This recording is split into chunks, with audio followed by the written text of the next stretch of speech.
Katherine Druckman. I'm an open source evangelist here at Intel, and I am talking to Melissa Evers, who is our VP and has some really cool announcements coming out of Open Source Summit. Melissa, you want to introduce yourself really quickly, give a little bit more of an introduction? Sure. Hi, everybody. It's a pleasure to be with you today. We announced this morning a little bit about the Open Platform for Enterprise AI, OPEA, a new project that we just started under the LFAI and Data Foundation. And I'm here with our open ecosystem team supporting Open Source Summit North America, and I'm thrilled to be here. Awesome, thank you so much. So Melissa, this morning here at the Open Source Summit in the keynote, you announced a new initiative called the Open Platform for Enterprise AI, or OPEA. And I wondered, could you tell us a little bit about what the central goals of this initiative are? Sure. So one of the things that we've heard a lot from our enterprise customers is they're very excited about the potential for using generative AI to enhance their business and enable them to be more successful, more tailored in their marketing, better employee retention, more efficient generation of responses, et cetera. There's all these options for generative AI use cases within the enterprise. That being said, it's really hard for enterprises to deploy generative AI in the context of RAG use cases, which stands for retrieval, augmentation, and generation.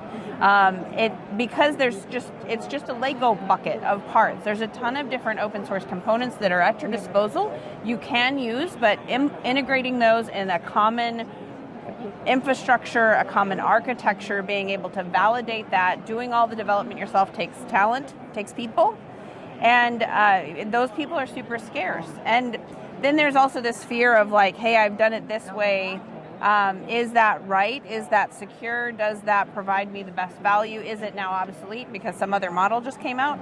And so because of this, there's this notion that we just really we're not seeing the innovation curve and the explosion that's possible because of all of these factors. So what is OPA?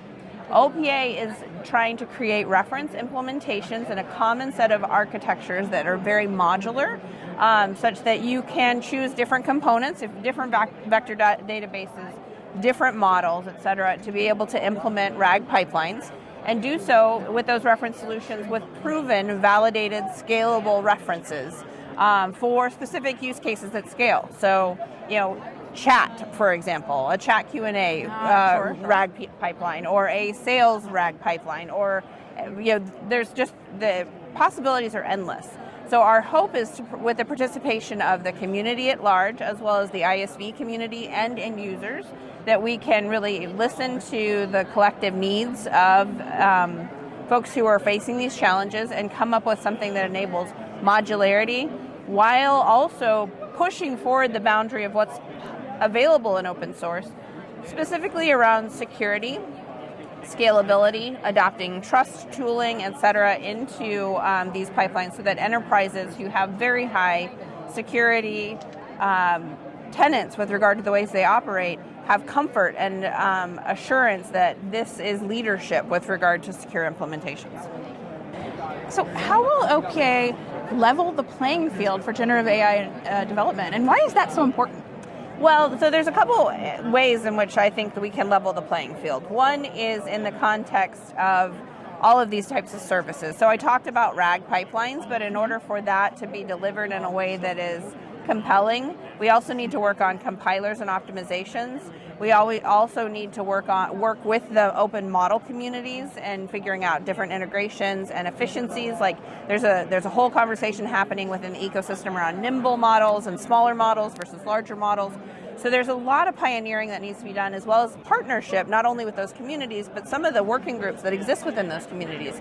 For example, Cloud Native Computing Foundation, CNCF, has an AI working group that's doing a lot of work around containerized AI workloads and how to help those scale and deliver reliability, et cetera. So there's a lot of partnership that also needs to be driven. And when we talk about leveling the playing field, enabling all that work to happen and to be easily accessible is one element of leveling the playing field. Another element of leveling the playing field is right now in generative AI, there are some haves and there are some have-nots. There's also a ton of startups and a lot of VC activity happening. And so really trying to create a place where folks can bring what is innovative and best, but also have the community then discern like this solution or this architecture is actually better than this one, and derive those community-based standards that, based upon folks' traction and acceptance to various types of things. And then I think the last piece of leveling the playing field is really trying to give users of generative AI choices. So, being able to support heterogeneous architectures, being able to support different types of vector databases, being able to support different types of models, whether those be open or proprietary, giving folks optionality. Intel's values for developers are around, openness, choice, and trust. And so this project is really inherently about those values and making those realizable in the context of what we're working on with regard to generative AI. So there's a lot of buzz around generative AI, obviously, and RAG, right? Right. Retrieval Augmented Generation. What makes this initiative unique? What's different about this initiative that will help move development of RAG-based solutions forward? Well, I think one of the things that I think is unique about it is this very community-based approach and a reference solution-based approach. Folks have all these choices today. They can take whatever open components they want and build their own implementations.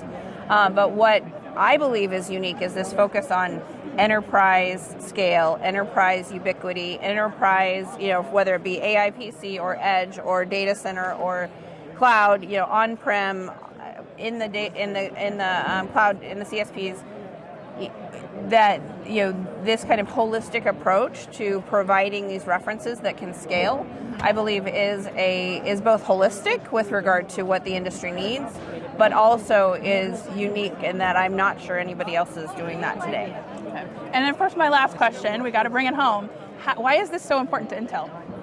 Well, so I mentioned our core developer values, around openness, choice, and trust, and I think part of why this is important to Intel is that we have, for a long time, had a very strong footprint within the context of our CPU business, but as we diversify our portfolio with regard to other types of ASICs, be they GPUs or other types of accelerators, having a place where this is abstracted that enables the users to readily consume, but that we can do the work to enable our products to shine brightly, and our competition can enable their products to shine brightly, really provides a foray for consumption and innovation on top of all of the ecosystem's offerings.